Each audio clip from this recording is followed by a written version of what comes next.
En este problema, daremos tres relaciones en forma de tablas, como vemos a continuación, y aquí se me pide que determinemos cuáles son las tablas funciones individuales. Para probar para ver si una relación es una función de 1 a 1, primero tenemos que probar para ver si es una función, y luego para ver si es una función de 1 a 1.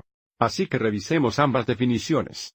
Una función es una relación en el cual cada entrada tiene exactamente una salida. Recuerde que las entradas son los valores x, o el dominio, y las salidas son los valores y, o la gama.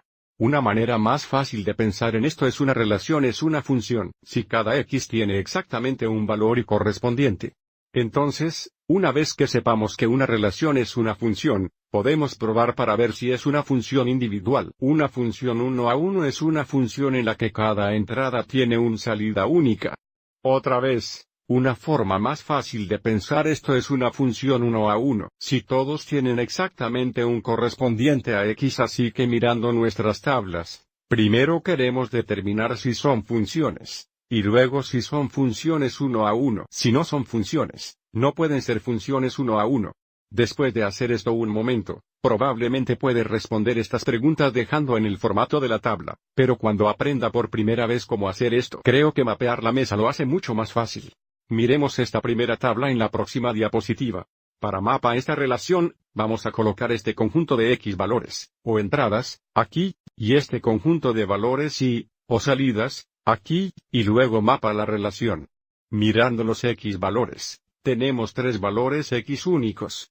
Tenemos -4, -2 y 1. Aunque ocurre dos veces, solo lo listamos una vez. Estos son los únicos x valores. Y luego para los valores y tenemos 3, 5 y 9.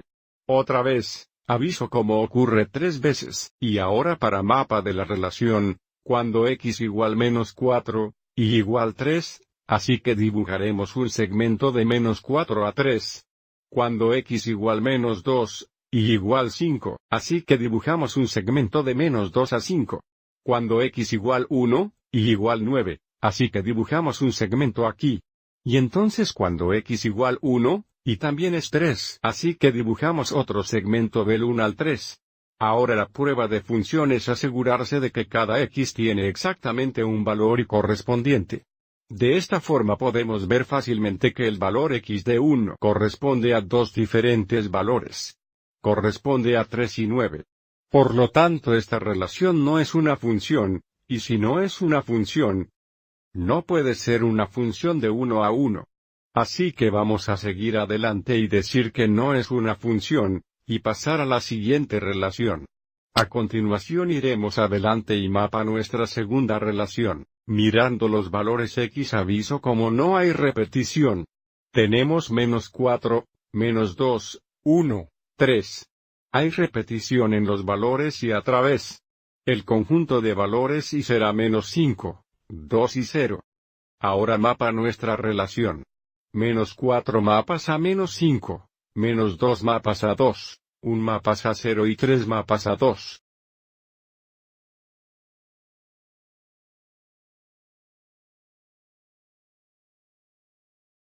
Seremos la primera prueba para ver si es una función, significa que cada x tiene exactamente un correspondiente y esto es verdad. Aviso cada valor x solo tiene un segmento en movimiento hacia la derecha, así que esta es una función. Ahora veremos si es una función de 1 a 1, significa que hay exactamente un correspondiente x. Así que mirando ahora los valores y aviso como el valor y de 2 tiene dos valores x correspondientes.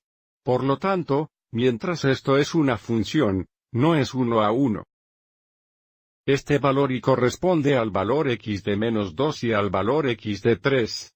Así que es una función, pero no 1 a 1. Ahora vamos a probar nuestra tercera relación. Aviso no hay repetición en los valores x o valores y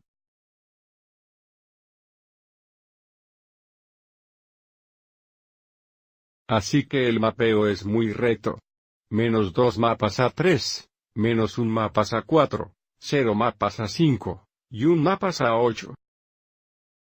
Entonces, primero veremos si es una función, lo que significa que cada x tiene exactamente un correspondiente, lo que hace Aviso: cada valor X solo tiene un segmento en movimiento hacia la derecha, así que es una función. Y para probar para ver si es una función individual, queremos ver si cualquiera tiene exactamente un correspondiente X mirando los valores y, aviso: cada valor ya está solamente emparejado con un X, porque hay solo un segmento que sale de cada valor que se mueve hacia la izquierda. Así que esta es una función, y también es una función 1 a 1. Así que puede haber recogido el atajo aquí. Si no hay repetición en los valores y o los valores X, entonces como tabla, la relación sería una función 1 a 1. Pero esperamente al mapear estos, usted tiene un mejor entendimiento de lo que significa ser una función 1 a 1. Espero que hayas encontrado esto útil.